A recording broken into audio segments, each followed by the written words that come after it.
जड़ कर्म चेतन बंधकारु कर्म के अवसान का, कह कर स्वरूप यथार्थ जग का जो किया उपकार है, उसके लिए जिन वाणी माँ को वंदना शत बार है, वंदना शत बार है, वंदना शत बार है।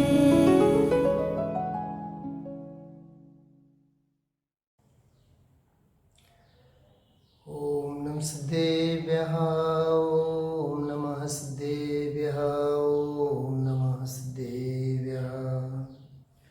मुक्तामुक्तैकरूपो यः कर्मभिः संविदादिना, अक्षयं परमात्मानं ज्ञानमूर्तिं नमामि तं, ज्ञानमूर्तिं नमामि तं।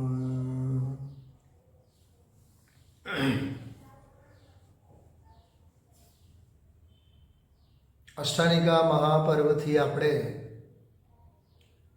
અકલંગ દેવની સ્વરૂપ સંબોધન સ્તોત્રની ચર્ચા અને એનો સ્વાધ્યાય અત્રે કરીએ છીએ. અનેકાંતમય વસ્તુ વ્યવસ્થાના બોલોના ક્રમમાં મૂળ અનેકાંતમય વસ્તુ વ્યવસ્થાની ચર્ચા તો પૂરી થઈ અને ત્યારબાદ 11મા શ્લોકથી મોક્ષ માર્ગનું વર્ણન પ્રારંભ થયું. મોક્ષ માર્ગના ક્રમમાં, એની ચર્ચાના ક્રમમાં આચાર્ય દેવે એક શ્લોક લખ્યું 11મો. સદ્રષ્ટિ જ્ઞાન ચારિત્રમુપાયઃ સ્વાત્મલબ્ધયે તત્વે યાથાત્મ સંસ્થિત્ય આત્મનો દર્શનમ મતમ. શુદ્ધ પરમાત્મ સ્વરૂપ ભગવાન આત્માની દૃષ્ટિ સમ્યક દર્શન કહેવાય છે. એનું જ્ઞાન તે સમ્યક જ્ઞાન કહેવાય છે. અને એની લીનતા, સ્વરૂપની લીનતા, એને સમ્યક ચારિત્ર્ય કહેવાય છે. તે આ આત્મોપલબ્ધિ માટેના, સ્વાત્મલબ્ધિના અંતરંગ ઉપાયો છે, જેને આપણે ઉપાદાન કારણ સ્વરૂપ અંતરંગ ઉપાય અથવા અભ્યંતર કારણ કહી શકીએ. આ પહેલી લીટીમાં એટલી વ્યાખ્યા પૂરી કરી અને બીજી લીટીમાં સમ્યક દર્શન કોને કહેવાય એની વ્યાખ્યા આપી. તત્વે યાથાત્મ સંસ્થિતિ આત્મનો દર્શનમ મતમ, કે આ આત્મતત્વ જેવો છે તેવું એનું શ્રદ્ધાન કરવું, એનું નામ સમ્યક દર્શન. એવી રીતે મોક્ષ માર્ગની વાત અને મોક્ષ માર્ગનો પ્રથમ અંગભૂત સમ્યક દર્શન, એની વ્યાખ્યા એમાં આપી. આ શ્લોકનો ઘણો વિસ્તાર આપણે કરી ચૂક્યા છીએ. એનો ભાવાનુવાદ કાવ્યમાં આપણે અત્રે લખેલ છે. હું એક વખત પાઠ કરું છું, પછી સમ્યક જ્ઞાન અને સમ્યક ચારિત્ર્ય, એ બંને બોલોના જે 3 શ્લોક છે, આના પછીના 12, 13 અને 14, એની ચર્ચા ટૂંકમાં સંક્ષેપમાં આપણે કરીશું. अपना शुद्ध स्वरूप प्राप्ति का तो उपाय है रत्न त्रय, सम्यक दर्शन सम्यक ज्ञान यही सम्यक चारित्र निलय, आत्मा की सम्यक प्रतीति ही है सम्यक दर्शन पावन, जो का त्यों हो वस्तु स्वरूप ज्ञान जो की है मन भावन, स्वाध्याय की महिमा जागी जगात निर्णय पुरुषार्थ, तज व्यवहाराभास पूर्णतः पाया निश्चयनय भूतार्थ, प्रभुत्तम स्वरूप संबोधन महाभाग्य से पाया है। सम्यक दर्शन पाने का अवसर अलभ्य अब आया है, अवसर अलभ्य अब आया है। આ રીતે આમાં 11મા શ્લોકમાં મોક્ષ માર્ગ અને સમ્યક દર્શનની ચર્ચા પૂરી કરી. એટલે તત્વ જેમ છે, જેવો છે તેવું શ્રદ્ધાન. ગુરુદેવશ્રીના શબ્દોમાં કહીએ, ગુરુદેવશ્રી હંમેશા એક વાત કરતા હોય છે, આત્મા જેટલો છે તેટલું શ્રદ્ધાન હોવું જોઈએ. આત્મ સ્વભાવ જેવડો છે તેવડું જ્ઞાને હોવું જોઈએ.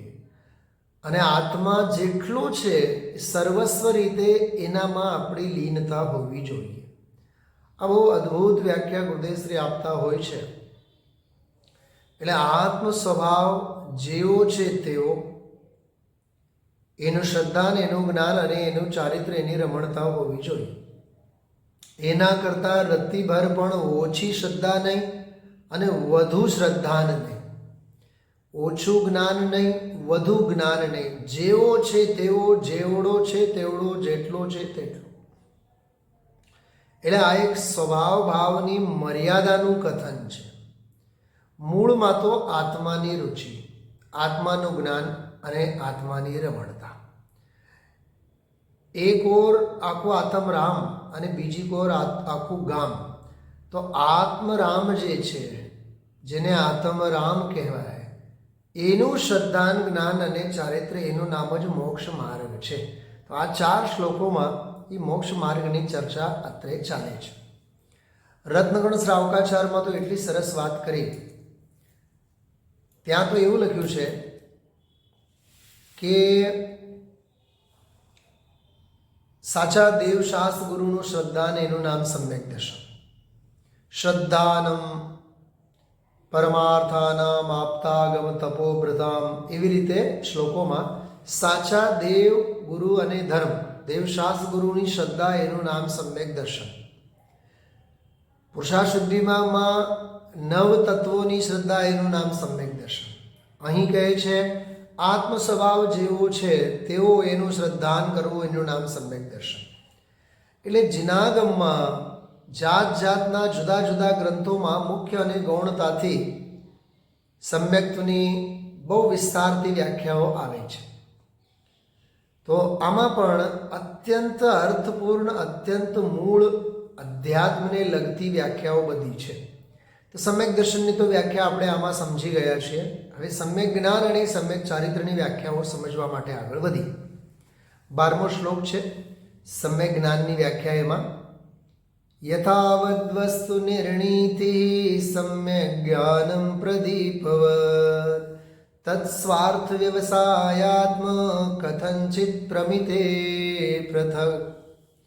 अपने आप को यथावत वस्तु निर्णिति. યથાવત એટલે વસ્તુ સ્વરૂપ જેવો છે તેવો, સર્વજ્ઞ ભગવંતોએ જેવો કહેલ છે તેવો એનું શ્રદ્ધાન કરવું.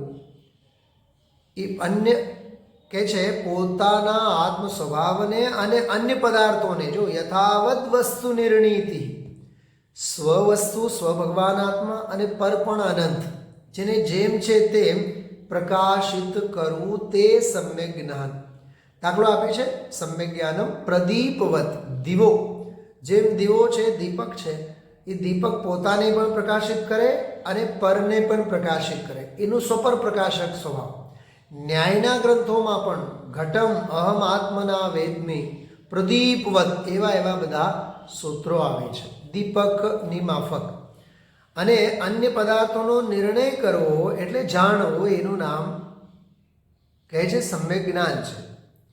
તત્ સ્વાર્થ વ્યવસાયાત્મક, સ્વાર્થ વ્યવસાયાત્મકમ કથંચિત પ્રમિતે પૃથક. અને તે સમ્યક જ્ઞાન જે છે એમાં હિન્દીમાં જો અર્થ લખેલ છે બહુ સરસ, अपने आप को तथा अन्य पदार्थ को प्रकाशित करने वाले दीपक के समान आत्मा का तथा अन्य पदार्थों का यथार्थ निर्णय करना यानी जानना सम्यक ज्ञान है। તે જ સમ્યક જ્ઞાન છે। તે સમ્યક જ્ઞાન अपने आत्म तत्व का जो પોતાના आत्म तत्वનો અને અજીવાદી अन्य तत्वों पर पदार्थों એનો નિશ્ચય કરવા રૂપે છે। બરાબર। કોઈ અપેક્ષાએ સમ્યક જ્ઞાન પ્રમિતિ અને અજ્ઞાનની નિવૃત્તિથી જુદો પણ છે। આ બહુ સરસ ન્યાયની મૂળ માર્મિક વાત છે। ગઈકાલે આપણે 4 શબ્દોની વાત કરી હતી કે જ્ઞાનની જે પૂરી પ્રક્રિયા છે એમાં 4 બાબતો છે।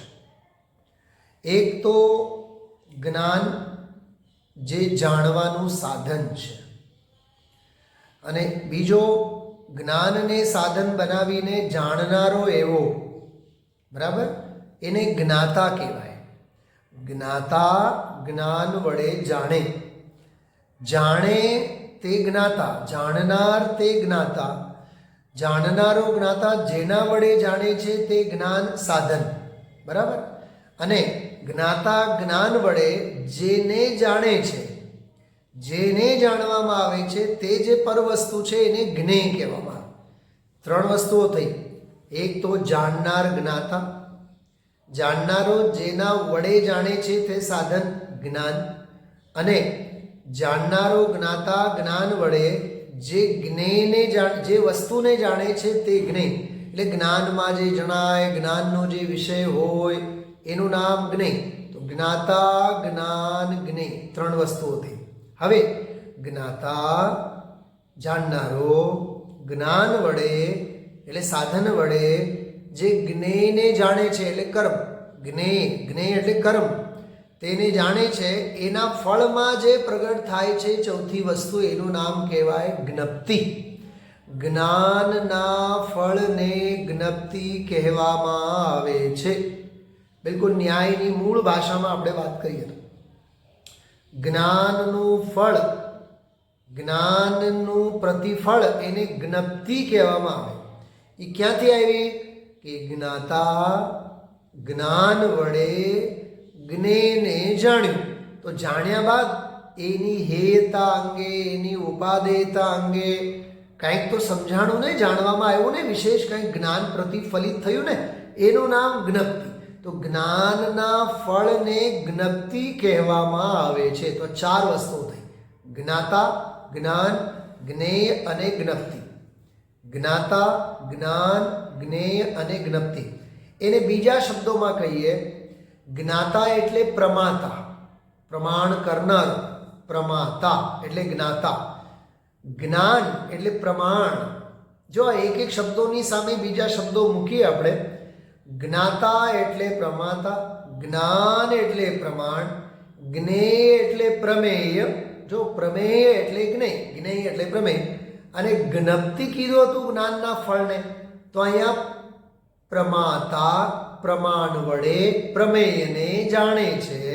જાણ્યા બાદ જે પણ પ્રમાણનું ફળ આવે છે પ્રમાતાને મળે છે, પ્રમેય સંબંધીનું ફળ પ્રમાતાને મળે છે પ્રમાણ વડે જાણવાથી, એને કહેવાય પ્રમિતિ।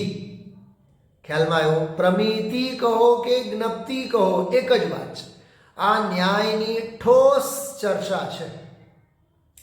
જ્ઞાતા પ્રમાતા, જ્ઞાન પ્રમાણ, જ્ઞેય પ્રમેય અને જ્ઞપ્તિ એટલે પ્રમિતિ।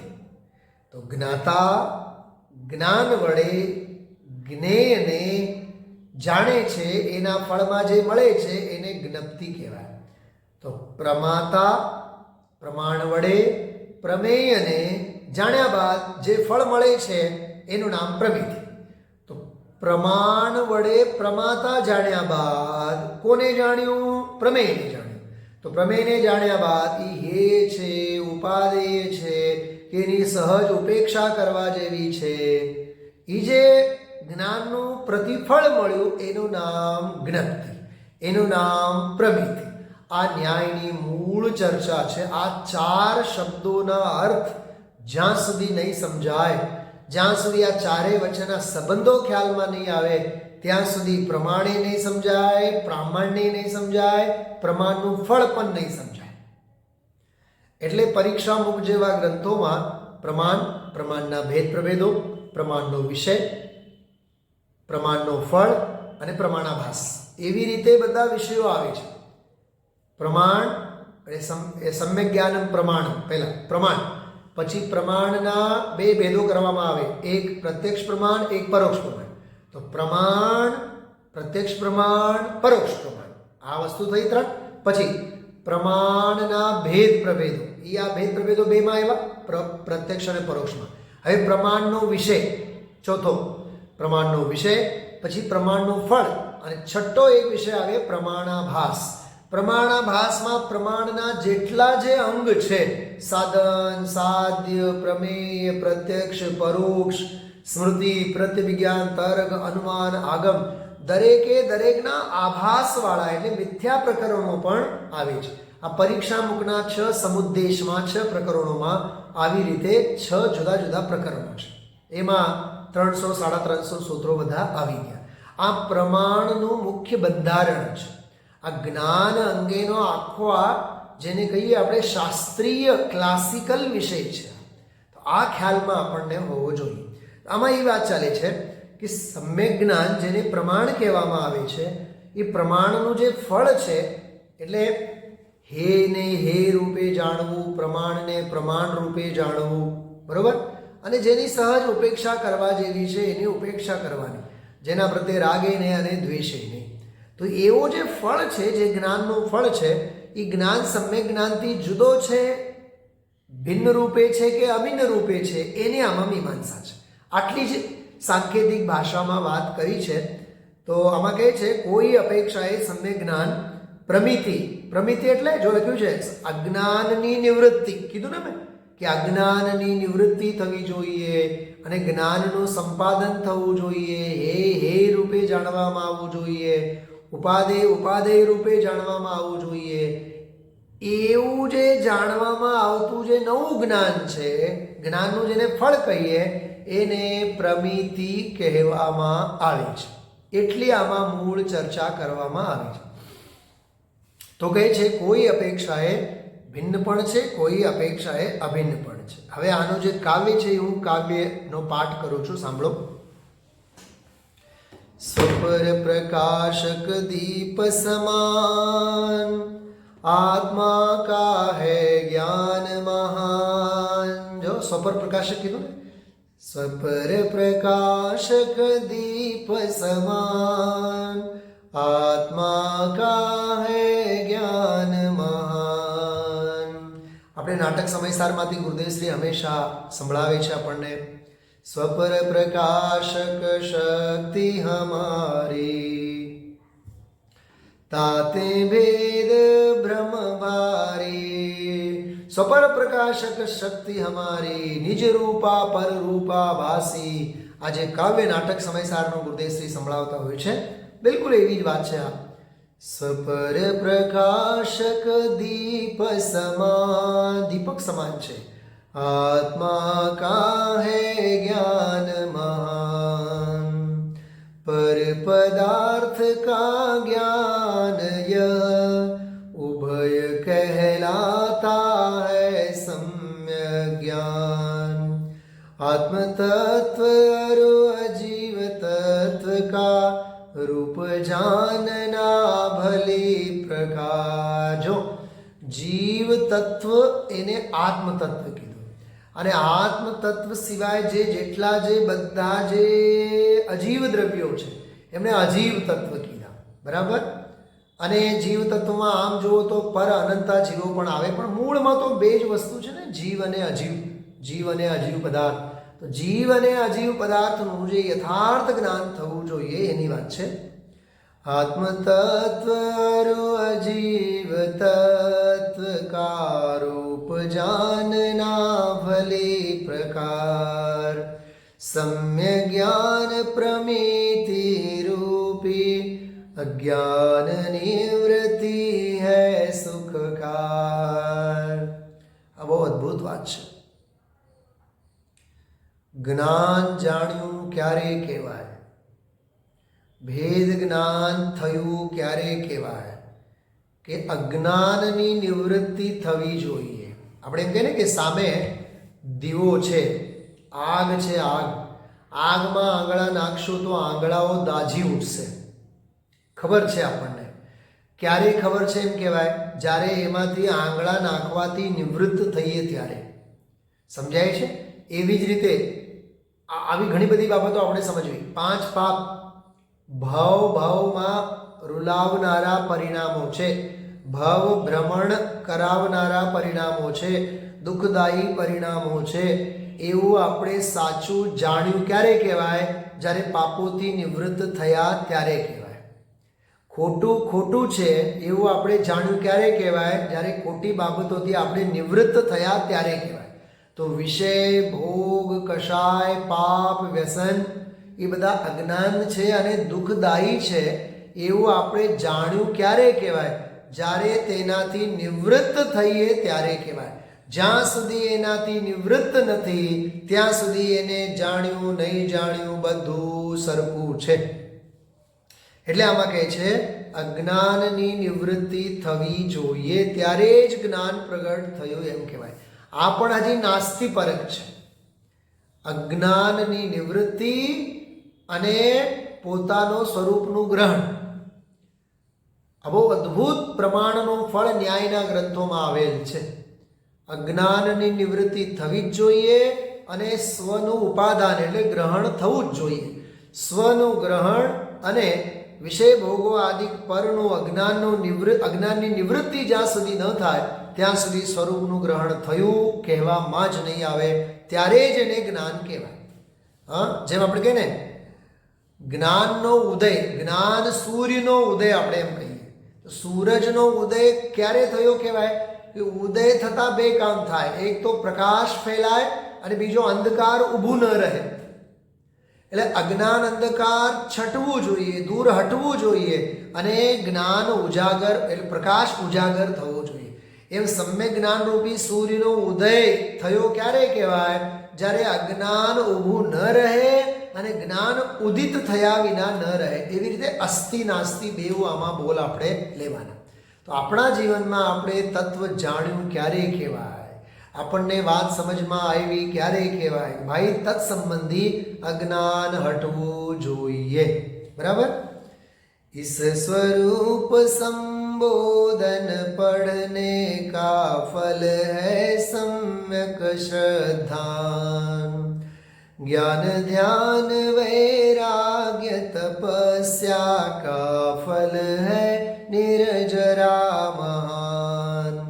प्रभुत्तम स्वरूप संबोधन का महाभाग्य से पाया है, सम्यक दर्शन पाने का अवसर अलभ्य अब आया है. આ સ્વરૂપ સંબોધન જે મહાભાગ્યથી મેં પામ્યો છું અને સમ્યક દર્શન પામવાનો મને આ અવસર આવ્યો છે. આ વિધાનમાંની પંક્તિ હું વાંચી ગયો. ખરેખર જગતનો અજ્ઞાન જે અનાદિકાળનો આત્મ પ્રદેશો સાથે સંકળાયેલો છે એ અજ્ઞાનનો નાશ થવો જોઈએ. એને કહેવાય અજ્ઞાન નિવૃત્તિર હાનોપાદાન ઉપેક્ષાશ્ચ ફલમ. આવું આવે છે ન્યાયના ગ્રંથોમાં. અજ્ઞાન નિવૃત્તિ, સૌથી પહેલા અજ્ઞાન છૂટવું જ જોઈએ. અને અજ્ઞાન નિવૃત્તિ હાનોપાદાન, હાન એટલે હે તરીકે થઈ જવો જોઈએ અને ઉપાદાન ભૂત ઉપાદેય ભગવાન આત્મા થઈ જવો જોઈએ. ત્યારે જ જ્ઞાનનું ફળ મળ્યું કહેવામાં આવે છે. એવી રીતે આમાં જ્ઞાનની ટૂંકમાં ચર્ચા કરી. આગળ ચારિત્ર અંગે પણ ટૂંકી વ્યાખ્યા આપણે આમાં સમજીએ. દર્શન જ્ઞાન પર્યાયેષુ ઉત્તરોત્તર ભાવિષુ સ્થિરમાલંબનમ યદ્વા માધ્યસ્થમ સુખ દુઃખયો. બહુ ગજબની વ્યાખ્યા છે, ટૂંકી અને સરળ વ્યાખ્યા છે કે ઉત્તરોત્તર એટલે આગળ ઉન્નત રૂપે જે સમ્યક દર્શનની વિશુદ્ધિ અને સમ્યક જ્ઞાનની વિશુદ્ધિ જે વધતી જાય, એ દર્શન અને જ્ઞાનની વિશુદ્ધિની જે પર્યાયો છે એ પર્યાયોમાં અચલ આલંબન કરવો, એમાં ઠરતું જવું એનું નામ कर्म उदय से होने वाले सुख दुख में मध्यस्थ भाव होना એનું નામ સમ્યક ચારિત્ર. બહુ માર્મિક વાત છે. બે વ્યાખ્યા આમાં આપેલી છે. એક તો જગત સંબંધી સુખ દુઃખ આદિકથી નિવૃત્ત થવું, એટલે સુખે સુખી નહીં થવું, દુઃખે દુઃખી નહીં થવું, સહજ સમતા ભાવ રાખવો. એ સામ્ય ભાવને જે પ્રવચન સારની 7મી ગાથા છે, ચારિત્રમ ખલુ ધમ્મો, એ ધર્મ સમતા ભાવ છે, મોહ અને ક્ષોભથી રહિત એ આત્મ પરિણામ, એનું નામ ચારિત્ર કહેવામાં આવે છે. પ્રવચન સારની 7મી ગાથા એને આમાં ટૂંકી ચર્ચા કરી. માધ્યસ્થમ સુખ દુઃખયોહો, સુખ અને દુઃખમાં માધ્યસ્થ ભાવે રહેવું એનું નામ સમ્યક ચારિત્ર છે. અને પહેલી જે વ્યાખ્યા આપી છે બહુ સરસ છે. દર્શન જ્ઞાન પર્યાયેષુ ઉત્તરોત્તર ભાવિષુ, એટલે શ્રદ્ધાની શુદ્ધિ, સમ્યક દર્શનની શુદ્ધિ, દર્શન વિશુદ્ધિ વધતી જાય અને જ્ઞાન પણ વધતું જાય, વિશુદ્ધિ એની વધતી જાય. તો શ્રદ્ધાની વિશુદ્ધિ અને જ્ઞાનની વિશુદ્ધિ એ ભાવિ કાળે જે ઉત્તરોત્તર એમની પર્યાયો, એમની જે વિશુદ્ધિઓ વધે એમાં ઉપયોગનો સ્થિર થવું, એનો આલંબન લઈ ત્યાં ને ત્યાં ઉપયોગનું ઠરવું, એનું નામ સમ્યક ચારિત્ર છે. આવી વ્યાખ્યા ક્યાંય આપણને વાંચવા મળતી નથી. દર્શન શુદ્ધિ અને જ્ઞાનની વિશુદ્ધિ જે પ્રગટ થતી જાય છે ઉત્તરોત્તર કાળમાં, એ વિશુદ્ધિમાં ઠરતું જવાનું, વિશુદ્ધિમાં ઠરતું જવાનું, એનું નામ સમ્યક ચારિત્ર છે. ટોડરમલજી સાહેબની ભાષામાં કહીએ, શ્રદ્ધા કા આચરણ, જ્ઞાન કા આચરણ, એનું નામ છે અહીંયા સમ્યક ચારિત્ર. બાહ્ય ક્રિયાઓની ગણતરી નહીં કરી. કોઈ બાહ્યમાં પ્રક્ષાલ કરવું અને પૂજા કરવી અને વાંચવું અને કરવું, ક્રિયાઓ, દાન આપવું, રાત્રિ ભોજન નહીં કરવું, કોઈ ક્રિયાની ગણતરી નથી કરી.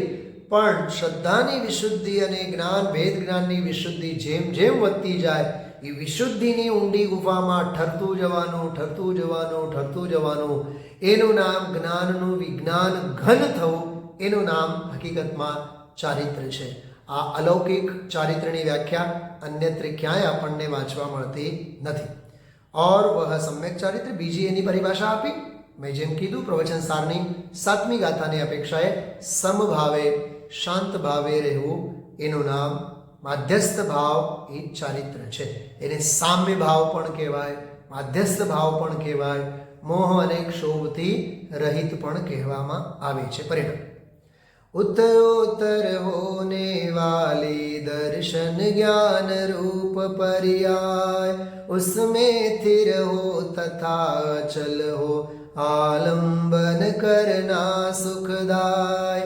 कर्म उदय में होने वाले सुख दुख में भी हो समभाव, निज स्वरूप में सुस्थित हो, એહી સમ્યક ચારિત્ર સ્વભાવ. જો આને આમાં ઉમેરીને વાત કરી કે उत्तरोत्तर होने वाली दर्शन ज्ञान रूप पर्याय, उसमें स्थिर हो तथा अचल हो, आलंबन करना सुखदाय, એનું આલંબન કરવું, એનું નામ ચારિત્ર છે. અને ઓલી બીજી વ્યાખ્યા, કર્મના ઉદય જે સુખ દુઃખની સ્થિતિ થાય છે એમાં સમભાવે રહેવું, એનું નામ પણ સમ્યક ચારિત્ર છે. ઉપચારથી અને હજી અંદરની વાત કરી, નિજ સ્વરૂપ મેં સુસ્થિત હો, એહી સમ્યક ચારિત્ર સ્વભાવ. નિજ આત્મ સ્વરૂપ અને સ્વભાવમાં લીન થવું, એનું નામ સમ્યક ચારિત્ર છે. એવી રીતે આમાં સમ્યક દર્શન, સમ્યક જ્ઞાન અને સમ્યક ચારિત્રની વ્યાખ્યા પૂરી થઈ. એક સમાપન વાળો જે શ્લોક છે, 14મો શ્લોક છે, એની ચર્ચા આપણે પછીના સ્વાધ્યાયમાં કરશું. અને આ સમગ્ર વિષયનું ફરી એક વખત રિવિઝન કરી 11, 12, 13 અને 14 એ ચારે 4 શ્લોકોનો ફરી એક વખત આપણે સમુચ્ચય સ્વાધ્યાય લઈ આપણે આ વિષયની પૂર્ણાહુતિ કરીશું. અહીં અત્રે આટલું જ પૂરતું છે. આ સાથે આપણે વિરામ લેશું. અહોપકાર જીનવરનો કુંદનો ધ્વનિ દિવ્યનો, જીન કુંદ ધ્વનિ આપ્યા અહો આ ગુરુરાજનો, જાવાણી કે જ્ઞાન તે સુજેલો કાલો, સોવાણી મસ્તક નમો સદા દેત ઊંડો, સદા દેત ઊંડો, सदा देत मूढ़ो। बोले द्वादशांगमयी जिनवाणी माता की जय हो।